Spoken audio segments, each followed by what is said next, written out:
किसी ने सवाल भेजा है कि दुनिया में इतनी गरीबी क्यों है।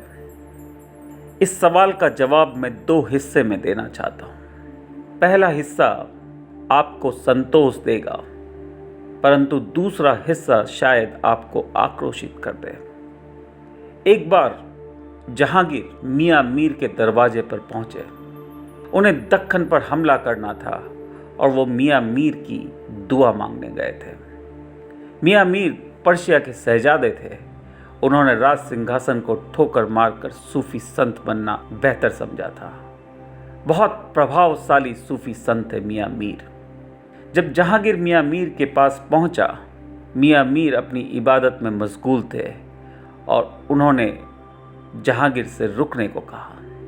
जब मियां मीर आए तब जहांगीर बैठा हुआ था और इतने में कोई एक दूसरा व्यक्ति आया और उसने मियां मीर को एक असरफी चढ़ा दी। मियां मीर ने कहा, इस असरफी को उठाओ और किसी ऐसे व्यक्ति को दे आओ जिसे इसकी सख्त ज़रूरत हो और जिसकी ज़रूरतें इस असरफी से पूरी हो जाती हो। वो व्यक्ति पूरे शहर में घूम आया, परंतु उसे कोई ऐसा व्यक्ति ना मिला। उसने मियां मीर से कहा कि ऐसा कोई व्यक्ति मुझे नहीं मिला जिसकी ज़रूरतें इस असरफी से पूरी होती हो। मियां मीर ने जहांगीर की तरफ इशारा करके कहा, ये असरफी इसे ही दे दो।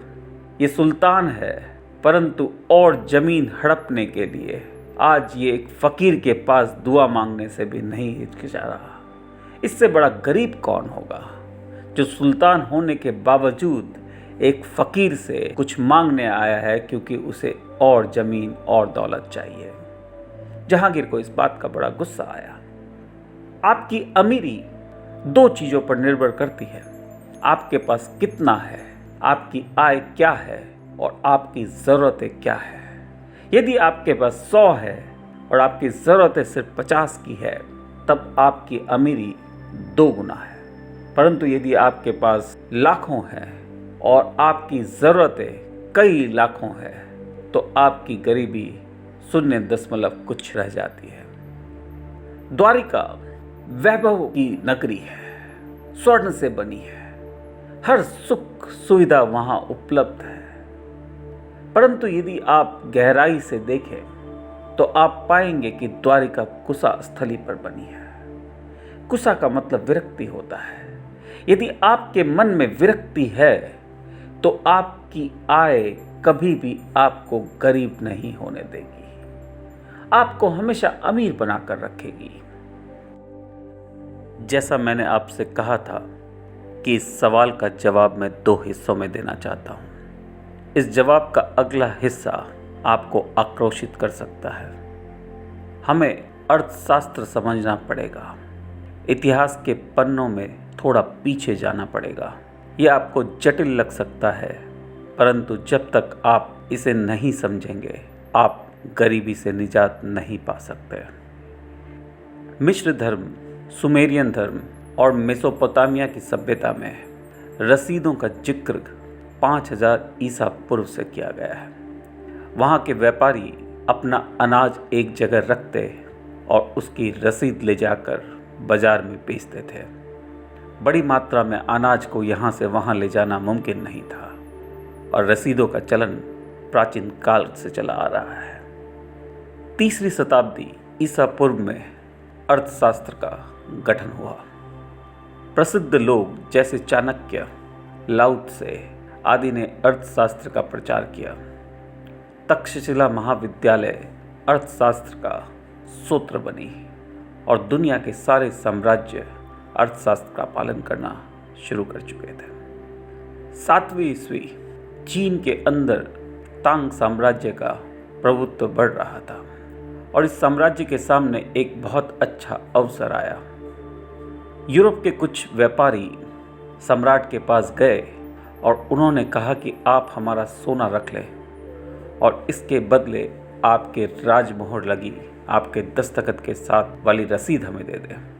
हम इन रसीदों को अपने विक्रेताओं को देंगे और जब वो विक्रेता आपके पास ये रसीद लेकर आए तो आप उसे स्वर्ण दे दीजिएगा।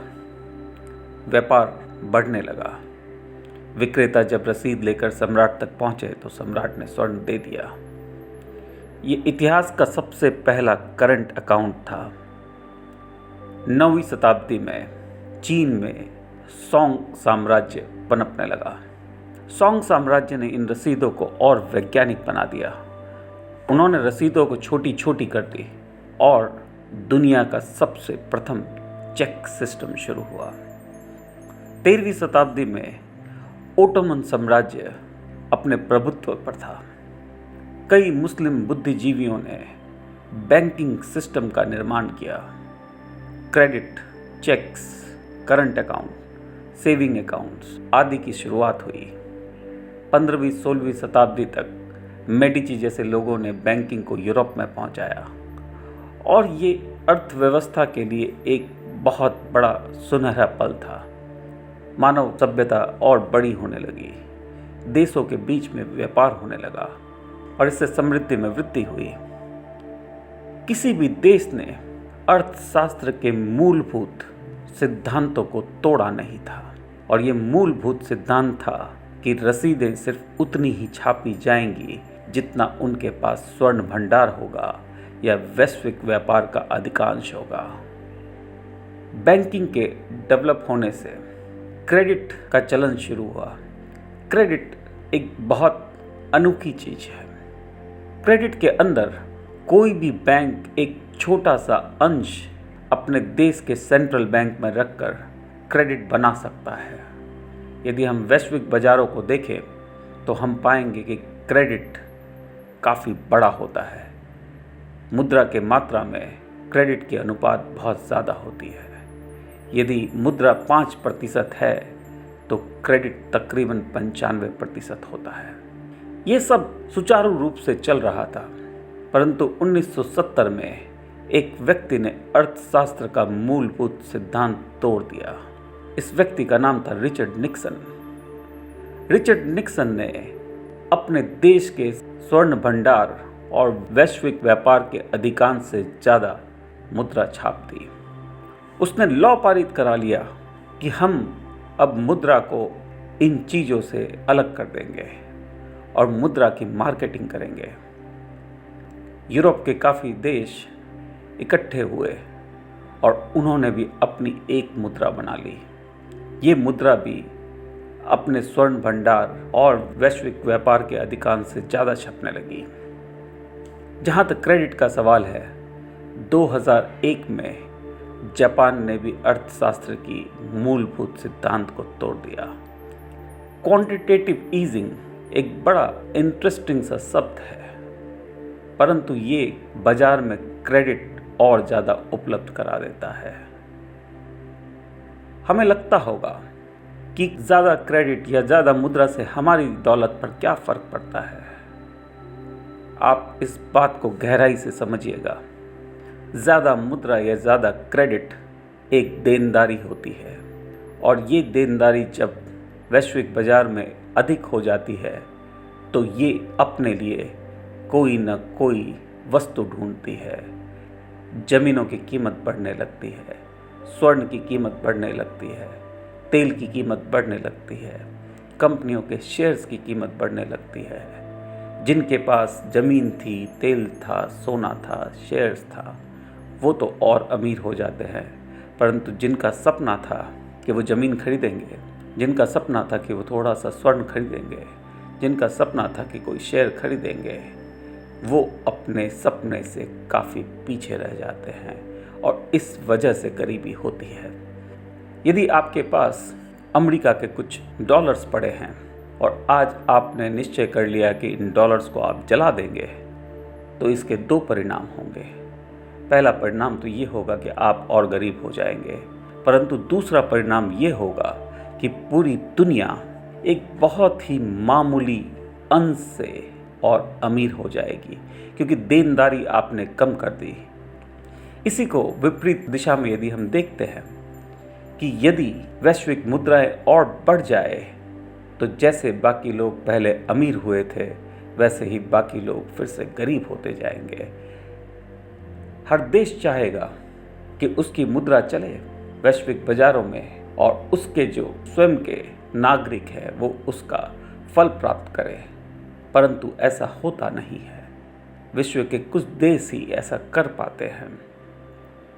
ये वो देश होते हैं जो अपने निवेश को वसूल करना जानते हैं, जो मजबूत देश होते हैं, जिनके पास सैन्य ताकत होती है और जिन पर ईश्वर का आशीर्वाद होता है। ज़्यादातर देश जो विकासशील है या गरीब हैं, वो इन मुद्राओं को निवेश के रूप में अपने देश में प्रवेश करने देते हैं। ये निवेश सिर्फ 3 तरीके से हो सकता है। क्या तो आप उधार लें, या आप अपनी हिस्सेदारी को बेच दें, या आप अपना बाजार बड़े वैश्विक देशों के लिए खोल दें। ये तीनों ही चीज़ दीर्घकाल में उस देश के लिए हानिकारक होती है। कुछ देश ही ऐसे होते हैं जो अपनी मुद्रा को वैश्विक रूप से चला सकते हैं, और जैसा मैंने आपको कहा, इन देशों पर ईश्वर की कृपा होती है। कौन से देशों पर ईश्वर की कृपा होगी और कौन से देशों पर ईश्वर की कृपा नहीं होगी, ये तोरा में लिखा है, बाइबल में लिखा है। बाइबल में एक कथा है जिसमें डेविड का जिक्र है। डेविड ईश्वर को प्रिय थे, परंतु डेविड ने एक ऐसी गलती की थी जिससे ईश्वर रुष्ट हो गए थे। डेविड ने अपने लोगों की गिनती करना शुरू किया था ताकि वो ज़्यादा कर वसूल कर सके। ईश्वर उस पर नाराज हुए। डेविड चाहता था कि वो ईश्वर का प्रथम मंदिर बनाए, मगर ईश्वर ने कहा कि तुम अपना घर बना लो, यही काफ़ी है, तुम मेरा मंदिर नहीं बना पाओगे। डेविड के ही पुत्र हुए सोलोमन। सोलोमन ने बहुत गलतियां की थी, बहुत पाप किए थे। उन्हें किसी भी तरीके से एक अच्छा पुरुष नहीं माना जा सकता था, परंतु वो ईश्वर को अत्यंत प्रिय थे, क्योंकि सोलोमन व्यापार करता था। सोलोमन अपने देश के उत्पाद और सेवाओं को दूसरे देशों को बेचता था। वो अपने लिए मार्केट क्रिएट करता था। ऐसे देश जो व्यापार करना जानते हैं विश्व बाजार में, उन्हीं पर ईश्वर की कृपा होती है। मुद्राओं को छापना या मुद्राओं का निवेश अपने देश में लाना, ये शासकों का काम है। आम जनता एक अलग चक्र में फंसी होती है। उसे 2 चीजों में सरकारें फंसा कर रखती है। उसके सामने आए दिन नई इच्छाएं पेश करती रहती है कि देखो नया फोन आ गया है, देखो नया टीवी आ गया है, देखो लोग नए नए घर ले रहे हैं, नई गाड़ियां आ गई है, और डरा कर रखते हैं कि यदि आपने इन चीजों को नहीं लिया तो आपके आत्मसम्मान का कोई मतलब ही नहीं है। आप इन इच्छाओं के वशीभूत होकर अपनी ताकत से ज़्यादा का सामान खरीद लेते हैं, बैंकों से उधार ले लेते हैं, और फिर एक नया भय सताने लगता है कि यदि मैंने उधार चुकाया नहीं तो मेरा घर बैंक ले जाएगा। ये भय सारी बीमारियों का जड़ है। विकासशील देशों में जितना डायबिटीज, हाइपरटेंशन, एंजाइटी, डिप्रेशन आदि है, वो कहीं नहीं है। लोग जद्दोजहद में लगे हैं, 24 घंटे काम कर रहे हैं, 2-2 घंटे ट्रेनों में लटक कर 15,000 की नौकरी करने पहुंच रहे हैं, परंतु उन्हें भय से मुक्ति नहीं है। गरीबी आपका मानसिक विचार है।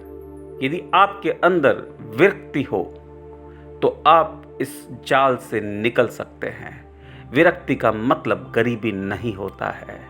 आप एक विरक्त राजा भी हो सकते हैं, परंतु जब आप विरक्ति के साथ व्यापार करते हैं, विवेक के साथ व्यापार करते हैं, विवेक के साथ नौकरी करते हैं, तो आपकी अमीरी स्थायी होती है। एक गरीब देश में भी अमीर हो सकते हैं और एक अमीर देश में भी गरीब हो सकते हैं। मेरा एक डिस्कोर्स मेरी वेबसाइट पर है जिसका नाम है 8 वाइफ्स ऑफ कृष्णा। मेरा अनुरोध है कि उस डिस्कोर्स को आप जरूर देखें, और उस डिस्कोर्स को देखकर आपको समझ में आएगा कि अमीर कैसे बना जाता है। आज के लिए इतना ही। बहुत बहुत धन्यवाद।